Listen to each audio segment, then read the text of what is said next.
Good morning.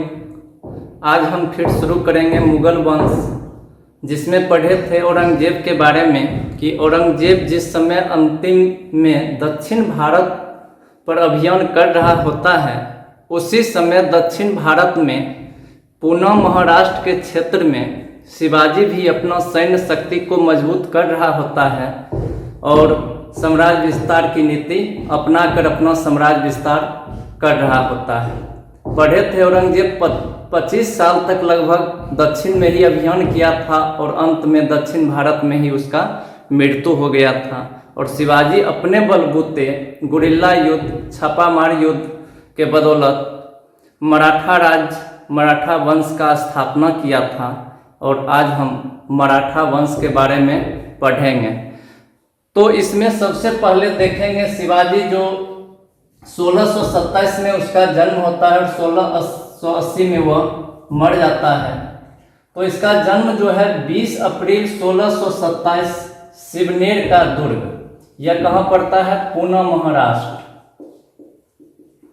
उसके पिताजी का क्या नाम था? शाहजी भोंसले।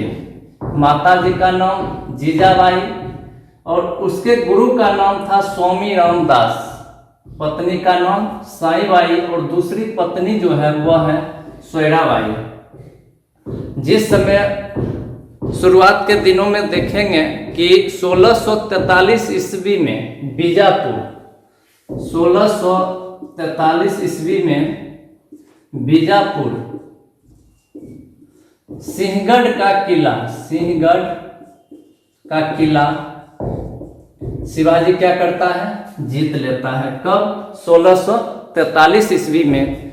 फिर 1646 ईस्वी यहीं बीजापुर में रायगढ़, तोरण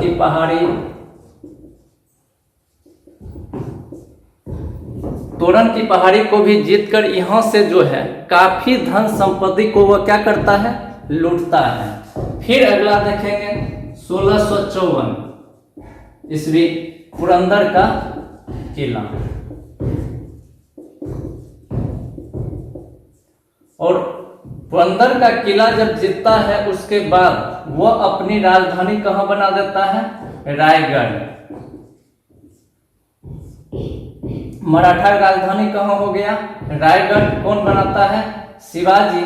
और इस समय औरंगजेब का ध्यान जो है अब किस पे पड़ेगा? शिवाजी पर। और शिवाजी पर जब ध्यान पड़ता है तो सबसे पहले वह बीजापुर का सुल्तान जो रहता है अफजल खान, उसको क्या करता है? इस अभियान के लिए भेजता है। किसके पास? शिवाजी के पास। किसको भेजेगा? पहला बीजापुर का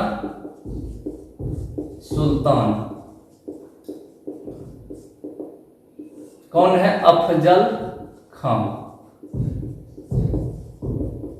इसको औरंगजेब भेजता है संधि करने के लिए, वार्तालाप करने के लिए, लेकिन यह एक योजना बनाता है किसको मारने का? शिवाजी को मारने का।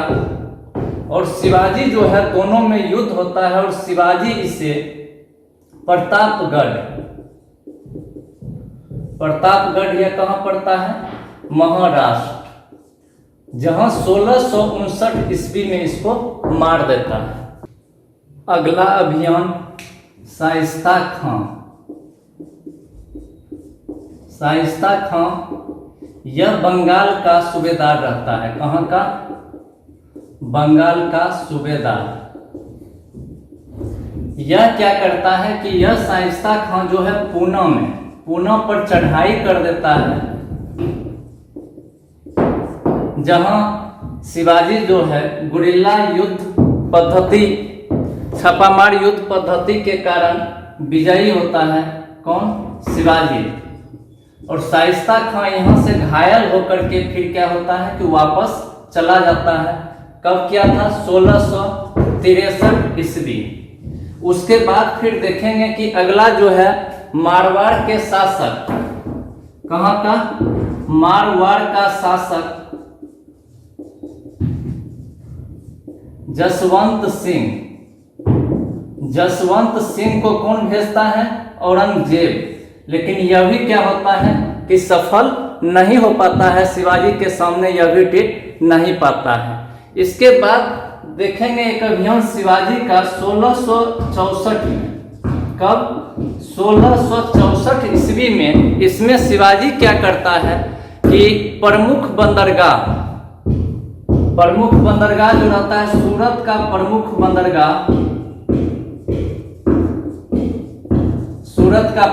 बंदरगाह जिस पर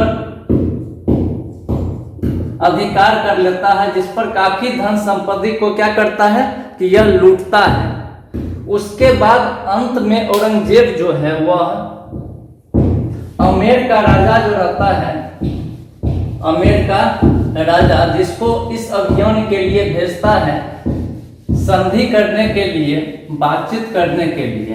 किसको भेजेगा?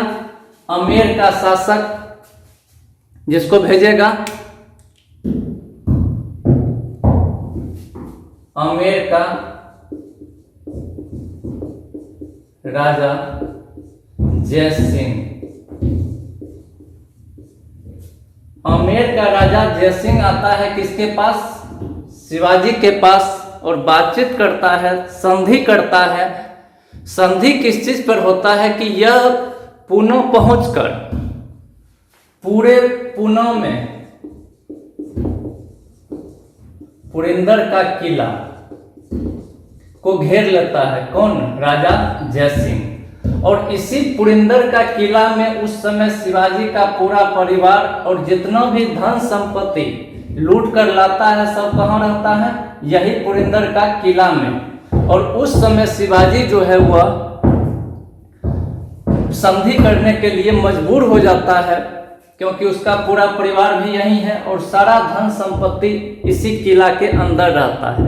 और वह जो है उसके पास उस समय रहेंगे 35 किला, जिसमें से 23 किला जो है किसको दे देता है? मुगल सम्राट औरंगजेब को। और 12 किला उसके पास स्वयं रहता है, 12 किला। यह जो 23 किला उसको देता है, इसमें भी देखेंगे कि 4 लाख, लगभग 20 लाख का 4 लाख खून, एक खून बराबर लगभग 5 रुपया होता है, तो लगभग 20 लाख सालाना जो है जहां से आमदनी प्राप्त हो रहा था, यह किला किसको मिल जाता है? औरंगजेब को। और जहां से 1 लाख खून प्राप्त हो रहा था वह किला रह जाता है कहाँ? शिवाजी के पास। एक संधि यह हुआ। और दूसरा हुआ कि शिवाजी बोला कभी भी मुगल दरबार में हम लोग नहीं जाएंगे हाजिरी लगाने। और इसके बाद देखते हैं कि इस बात पर राजी कौन हो जाता है? राजा जय सिंह। और आग्रह करता है शिवाजी से कि आगरा के मुगल दरबार में चलने के लिए। उस समय यह भी चला जाता है। कौन? शिवाजी। और जब आगरा के दरबार में जाता है वहां पे औरंगजेब रहता है। औरंगजेब उस समय वहां नृत्य गाना चल रहा होता है, तो इसके तरफ वह ध्यान नहीं देता है। और जब उस लाइन में खड़ा होता है तो इसके सामने में देखेंगे कि जिस समय बातचीत करने के लिए वहां लाइन लगाया जाता है, तो आगे इसके आगे रहता है जसवंत सिंह और उसके पीछे में कौन रहता है? शिवाजी। यह बात उसको बहुत बुरा लगता है और वहां से क्या होता है कि स्वतंत्र शासक की तरह व्यवहार करता है। औरंगजेब को एक पूरे भारत का सम्राट न समझकर खुद को स्वतंत्र शासक समझकर बातचीत करता है, जिसके कारण उसको वहीं आगरा में कैद कर लिया जाता है। कहाँ? आगरा। ये भी पूछा हुआ क्वेश्चन है कि शिवाजी को कहाँ कैद किया गया था? आगरा किला में कैद करके रखा गया था। किसको? शिवाजी को। और शिवाजी क्या होता है, वहां चालाकी से निकलने में, भागने में सफल हो जाता है और वहां से भाग निकलता है। तो यह जो संधि जो हम देख रहे हैं, यह संधि कब हुआ था? 11 जून 1665। डेट याद रखेंगे, 11 जून 1665। कब? 11 जून 1665। और इसी को बोला जाता है पुरंदर की संधि।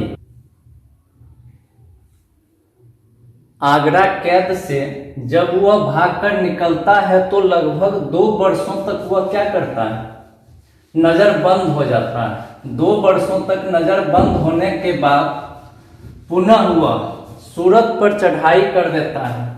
1670 में सूरत पर चढ़ाई करता है और सूरत को जीत लेता है। कब? 1670 में। और यहाँ से इसे काफी धन संपत्ति हाथ लगता है।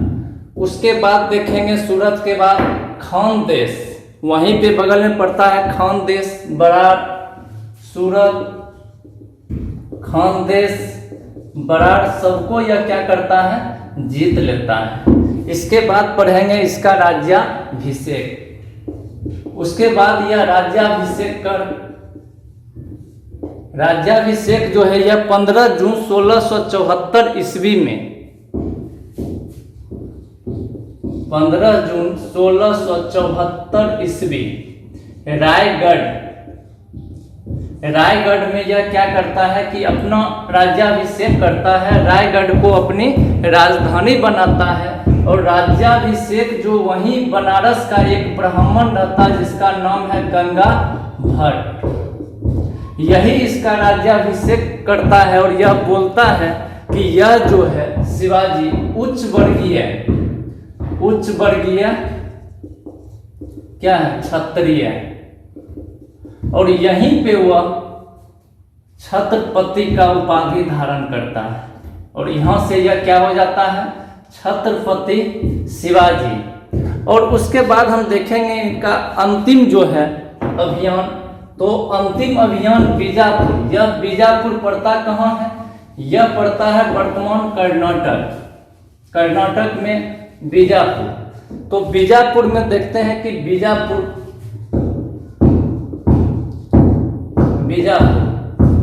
इस समय पढ़ेंगे। यहाँ बीजापुर का शासक जो है वह है कुतुब शाह। इससे क्या करता है कि यह कुतुब शाह शिवाजी के साथ संधि होता है। संधि में 1 लाख खून सालाना किसको देगा, मराठा साम्राज्य को देगा कुतुब शाह 1 लाख। और कुतुब शाह एक राजदूत बना करके एक व्यक्ति को शिवाजी के पास क्या करता है, भेज देता है। फिर शिवाजी जो है उसी बगल में 2, याद रखेंगे अंतिम यह क्वेश्चन जो है ये पूछा हुआ है कि अंतिम में किसको जीता था, तो जीजी को वह क्या करता है कि अंत समय में वह जीत लेता है। किसको, जीजी और बेल्लूर को जीत लेता है यह अंतिम समय में। इसके साम्राज्य में देखेंगे भू राजस्व जो था 1/4, भू राजस्व कितना है, 1/4, 1/4 जिसको चौथ भी कहा जाता है। और आगे पढ़ेंगे इसी सरदेश मुख, चौथ कहा जाता किसके साम्राज्य में, मराठा के साम्राज्य में। 12 अप्रैल 1680 में देखेंगे इसका क्या हो जाता है, 12 अप्रैल 1680 में इसका मृत्यु हो जाता है। तो पूरा शिवाजी के बारे में देख लिए। तो अंतिम अभियान याद रखना है कहाँ, जीजी, भू राजस्व 1/4 जिसको चौथ भी कहा जाता है। 12 अप्रैल 1680 मृत्यु हो जाने के बाद उसका पुत्र जो है संभाजी, वह संभालता है मराठा साम्राज्य को, लेकिन वह अधिक दिनों तक संभाल नहीं पाता है। और 1689 ईस्वी में इसका मृत्यु हो जाता है। इससे पहले औरंगजेब का पुत्र अकबर जब भागते हुए आया था तो यह संभाजी के दरबार में ही रुका था, वहीं पे रुका था, जिस कारण औरंगजेब जो है साहू जी को बंदी बना लिया था। और इसके 1689 में संभाजी की मृत्यु के बाद शाहजी भोंसले का दूसरी बीवी तुकाबाई, जिसका लड़का रहता है राजा राम, वह गद्दी संभालता है, जो किसका, साहू जी का विरोध करता है। और 1689 से 1700 ईस्वी तक गद्दी पर रहता है। और 1700 ईस्वी में राजा राम क्या होता है, मृत्यु हो जाता है। और मृत्यु हो जाने के बाद ताराबाई 1707 से 1707 तक यही संभालती है। इस समय बीच में शिवाजी जो है द्वितीय, तो इसका संरक्षक कौन रहती है? ताराबाई। तो शिवाजी द्वितीय यह क्या है? दूसरी बीवी का पुत्र। और उसके बाद शिवाजी जब साहू जी कैद से बाहर आता है तो फिर 1707 से 1749 तक हम देखेंगे कि साम्राज्य को कौन संभाल रहा है? साहू जी। यानी दोनों जो है एक दूसरे का विरोध करता है और दोनों अलग अलग जगहों पर अपना साम्राज्य संभालता है। इसके बाद हम यहाँ एक नज़र देखेंगे कि उसके प्रशासनिक व्यवस्था पर, शिवाजी का प्रशासनिक व्यवस्था किस प्रकार वो प्रशासन को चला रहा था। अपने साम्राज्य में एक अष्टप्रधान की नियुक्ति किया था, जिसमें 8 पद सृजित किया गया, जो 8 प्रकार के मंत्री होते थे जो अलग अलग विभाग को संभालते थे। अष्टप्रधान इस प्रकार है, यह एक 8 पदों का सृजन है जिसको अष्टप्रधान कहा गया है, जिसमें सबसे ऊपर का पद होता है पेशवा, जिसको प्रधानमंत्री बोला जाता है। यह सभी पदों का नागरिक से लेकर सैनिक का सर्वोच्च अधिकारी होता है और इसी के अनुसार साम्राज्य चलाया जाता है। उसके बाद देखेंगे मजमुआदार, यह वित्त विभाग होता है। सुमंत जो है यह विदेश मंत्री, विदेशी मामले को देखता है। सुरुनाविस यह पत्राचार विभाग को देखता है। वाक्या यह गृह मंत्री होता था। न्यायाधीश न्याय विभाग। सरे नौबत सेनापति यह सेना का प्रधान होता है। पंडित राव यह धर्म व दान विभाग को देखता है। तो इसमें 3 देखेंगे कि पेशवा, मजमूदार और सुमंत, ये तीनों ध्यान में रखेंगे। तीनों क्वेश्चन एक बार पूछा हुआ है कि अष्टप्रधान में पेशवा कौन था, मजमूदार किस विभाग को कहा जाता है, सुमंत किस विभाग को। तो इसको भी हम क्या करेंगे? ध्यान में रखेंगे। एक नज़र हम देखेंगे कि इसमें जो अभी पढ़े हैं उस पर कुछ क्वेश्चन जो है उसको भी हम ध्यान में रखेंगे कि किस प्रकार से एग्जाम में क्वेश्चन पूछा जाता है। जैसे शिवाजी को मुगलों ने किस युद्ध में हराया था? सबसे पहला दिया है शिवाजी को मुगल ने किस युद्ध में हराया, तो पढ़े थे 1659 में सलहार के युद्ध में। 1659 में सलहार के युद्ध में हराया था। फिर इसी से क्वेश्चन है कि शिवाजी का जन्म कब, कहाँ, और छत्रपति का उपाधि जो है कहाँ पर मिला था। वह कौन सा सेना नायक था जिसे बीजापुर के सुल्तान ने 1659 ईस्वी में शिवाजी को दबाने के लिए भेजा था? तो अफजल खां। शिवाजी मुगलों की कैद से भागने के समय कौन से किला में कैद था? तो देखिए पीछे की आगरा का किला। शिवाजी की राजधानी तो रायगढ़ को बनाया था। अष्टप्रधान नाम की मंत्री परिषद किसके दरबार में? तो मराठा प्रशासन शिवाजी के दरबार में था। तो इस प्रकार से वह क्वेश्चन को राइज करता है। और आगे हम देखेंगे इसका कि यहाँ के बाद आएगा साहू जी के बाद एक बालाजी विश्वनाथ। यह क्या होता है? यह पेशवा है। पेशवा जिस पद को हम देख रहे हैं कि साहू जी अपना पेशवा किसको नियुक्त करता है? बालाजी विश्वनाथ को। और यहाँ से देखेंगे धीरे धीरे कि यह जो है सम्राट का पद समाप्त हो जाएगा और पूरे साम्राज्य का सर्वे सर्वा कौन बन जाएगा? पेशवा। यहाँ से वंशानुगत पेशवा का पद क्या हो जाएगा? वंशानुगत हो जाएगा। और यहाँ से देखेंगे पेशवा साम्राज्य। पेशवा एक अलग बनेगा जो अगला वीडियो आएगा पेशवा। धन्यवाद।